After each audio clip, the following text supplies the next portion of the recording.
All right, wonderful people, welcome back to this wonderful channel where we bring you back-to-back update and information as it is hot. In case it's your first time of joining us on this wonderful channel, kindly go ahead and subscribe, like, comment, share, and also remember to on your notification button so that whenever our news drop, you could be the first. We'll collect them. Let's go down to the news proper as it is hot. They say as he be now, Bayasa Day for Katakata, Asari dokubo himself, don't collect Choma Jungwa. Then they find him way, because Asna Ebukota, isi kote Ebu Omegene, or Bakasian isi. I been heard you want when he wants to measure a man, it is not by words, but it is by action and what one has done. As they be now, as they go now, as security firm don't deny say they get involvement in Bayelsa community military invasion. They say military people don't enter Asari dokubo Bayelsa then side come scatter everywhere. But the matter where we say in the sub, we say the military don't deny say they get hand for that matter will happen. But the people will come carry out the action. Now military people, they do for uniform, they carry their car. But they are them for the top. They say, they don't know the people who can't do the things will happen. And I want to ask, before I will bring you the full details of this information, if this kind of things are happening in Obodo, and I be say trouble there, because police fit carry you, deny say they carry you. They not gonna know where they carry you go, or police fit come, do anything. You not gonna know whether na police or army or cutuma or even Navy do. May we go down to that, to the full detail of the information. Tanita Security Services Nigeria Limited has refuted any involvement in the alleged military combat invasion of Ibomoturu in southern Ijo local government area of Bayelsa State, which resulted in Sunday's protest by the people of the riverine community.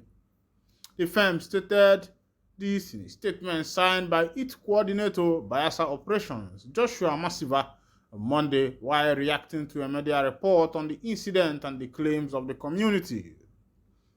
The Punch report that the youth, men, women, and chief of Ibomoturu staged a peaceful demonstration in the community on Sunday, in several videos posted online claiming that the military onslaught was as the instance of Masiva, who was at the All Progressive Congress deputy governorship candidate in the just concluded governorship election in the state. They also alleged that Masiva masterminded the invasion to a president and also installed one Friday Jonathan, who had been rejected as the paramount ruler of the community, adding that the APC chieftain was using his links with Tanita to reportedly cause mayhem in the community. I no want to read for you long readings, carry them they go, because you find out that nowadays politicians, be like say wetin they do this time now by fire by force. So if you no want to make they rule you, they must rule you. If you want to make they rule you, they must rule you. You say you no want them, whether you like it or not, they must enter that office. I can see that. That is the kind of politics that we have found ourselves into, and the kind of democracy that we have found ourselves into. And onya asino Jacobolo no na ya kama si onya na bonya na ba ka everybody na ba na their own land elu anu no ndị ọbụla malụ ntu ha ga-esi kpezi their own ha esi kpezibe biafra kwenu ya Oduduwa kwenu ya Arewa kwenu ya asị onye megene onye ọbụla na ba bie.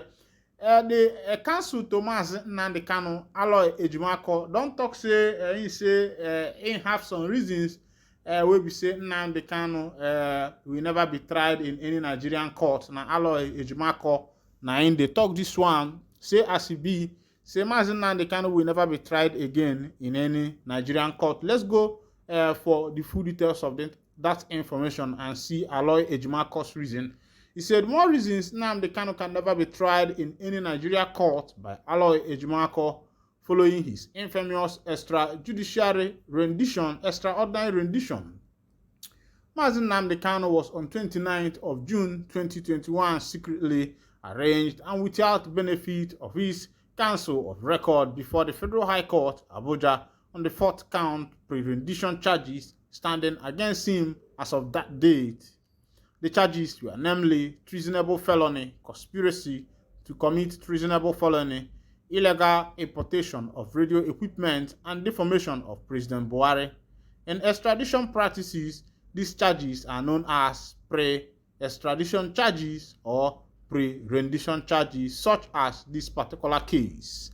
Subsequently, in a slew of amendments of charges, the then Attorney General of Nigeria, Abubakar Malami San, withdrew all but one of the said 4-count charge and replaced them with an entirely new set of 14-count charges that all bordered on terrorism and membership in a proscribed organization.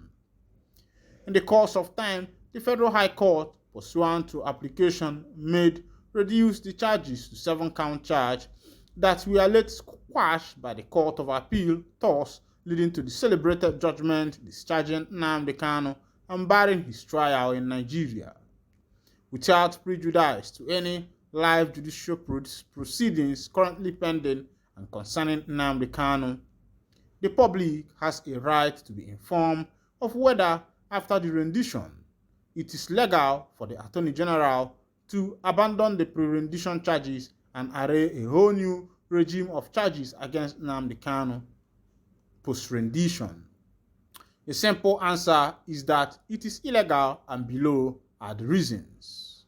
Under the universal recognized doctrine known as the doctrine of specialty, which pertains to extradition or fugitives transferred from another country, is subject to prosecution only for those offenses for which he or she was transferred.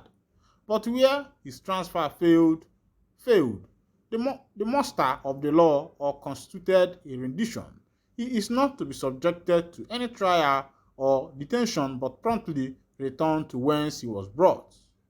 This is common law, and Nigeria recognizes and enacted at Section 15 of Nigeria's Extradition Act, which provides as follows: where, in accordance with the law of any county within the Commonwealth or pursuance of an extradition agreement between Nigeria and another country, whether within the Commonwealth or not, any person accused of or unlawfully at large after conviction of an offense committed within the jurisdiction of Nigeria is surrendered to Nigeria by the country in question.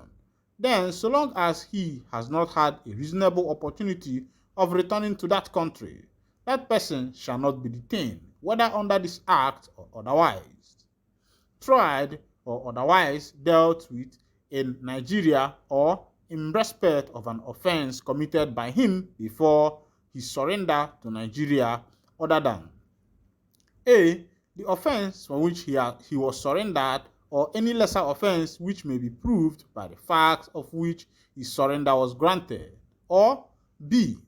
any other offense, being one corresponding to an offense described in Section 20 of this Act, of the same nature as of the offense for which he was surrendered, provided that a person falling within this section shall not be detained or tried for an offense by the virtue of paragraph of this section without the prior consent of the country surrendering him.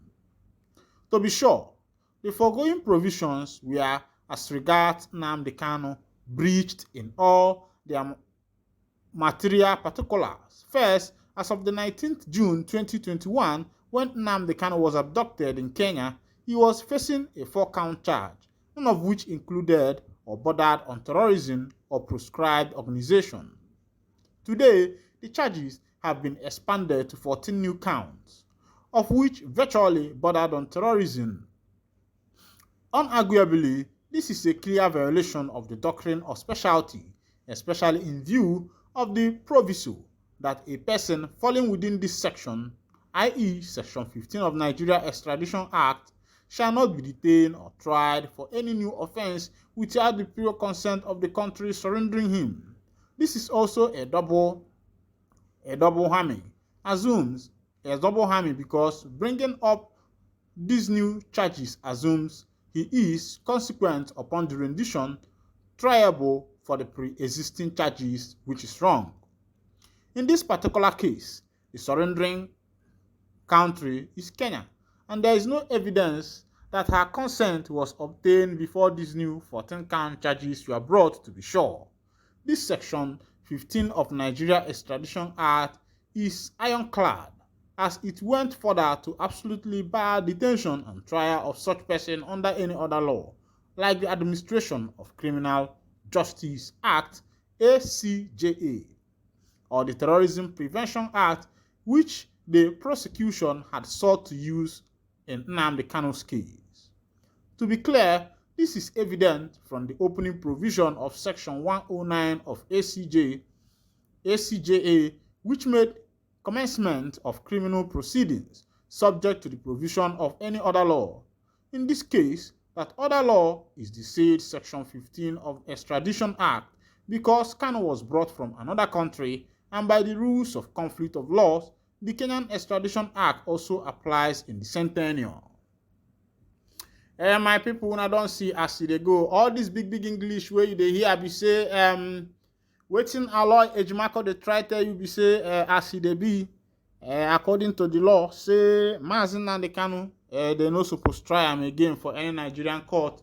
Say if anything should happen, they should carry him back to Kenya. As they be, and I hear Kikena go, and I hear I go the Usawala. Thank you for listening. God bless you.